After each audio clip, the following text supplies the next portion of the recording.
এখন থেকে ঈশ্বরদী গ্রিন সিটিতে বসে অ্যারোবিয়ান স্টাইলে ফাস্টফুড খাবারগুলো উপভোগ করতে পারবেন, তাও আবার খুবই রিজনেবল প্রাইজে। আর এই সবগুলো খাবার আপনাকে সার্ভ করা হবে মাটির প্লেটারে। আর কোথায় গেলে পাবেন এরকম আরবিয়ান স্টাইলের খাবার, সম্পূর্ণই থাকছে আজকের ভিডিওতে।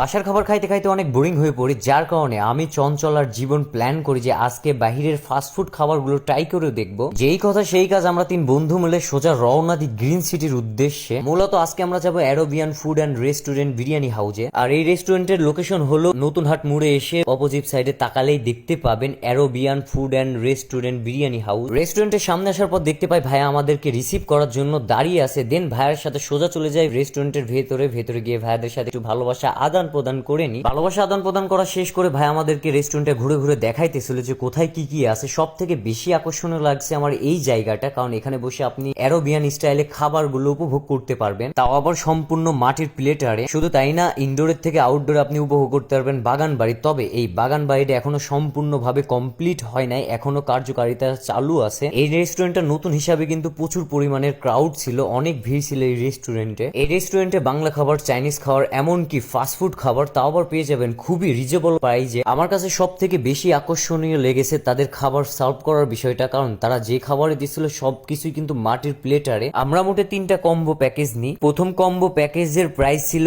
190 টাকা, আর দ্বিতীয় কম্বো প্যাকেজের প্রাইস ছিল 200 টাকা, এমনকি তৃতীয় কম্বো প্যাকেজের প্রাইস ছিল 130 টাকা, যেখানে থাকছে দই ফুচকা, মানে মেয়েদের আর কি বেশি পছন্দ এই দই ফুচকা। খাবারগুলো দেখে আর নিজেকে সামলাইতে পারি নাই, কারণ আমার ফাস্টফুডের প্রতি প্রচুর একটা আকর্ষণ আছে, মনে করেন চুম্বুকের মতো, যার কারণে আমি সব ফাস্টফুড গুলো একে একে ট্রাই করতেছিলাম। আমার কাছে বেশ মজা লাগতেছিল খাইতে। তবে আমাদের খাবারগুলো সার্ভ করতে করতে বেশ সময় লেগে যায়, যার কারণে খাবারগুলো ঠান্ডা হয়ে গেছিল, তেমন একটা ফিল পাচ্ছিলাম না। যদি এই খাবারগুলো গরম গরম খেতাম তাহলে আরো বেশি মজা লাগতো আমার কাছে। তবে আমি বলবো যে খাবারগুলো বেশ অসাধারণ ছিল খাইতে, আমার কাছে পার্সোনালি ভালো লেগেছে। আপনারা অবশ্যই ট্রাই করবেন এই খাবারগুলো, তবে চেষ্টা করবেন গরম গরম খাইতে, তাহলে আরো বেশি মজা পাবেন। আর অন্যদিকে আমার ক্যামেরাম্যান চঞ্চল দিয়েছে বার্গার হেভি মজা করে খাচ্ছিল, তাই ভাবলাম তার থেকে রিভিউটা নিয়ে নিই। আচ্ছা, বার্গারটা তোর কাছে কেমন লাগছে?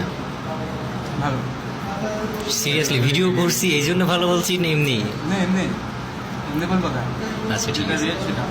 আচ্ছা, বার্গারের রিভিউ দিলে, এবার হচ্ছে দই ফুচকার রিভিউটা দে কেমন। আমি তো দেখলাম সবকিছু আর কি ঠিকঠাক, আমার কাছে ভালো লাগছে। তোর কাছে কেমন লাগছে এবার জানাবি।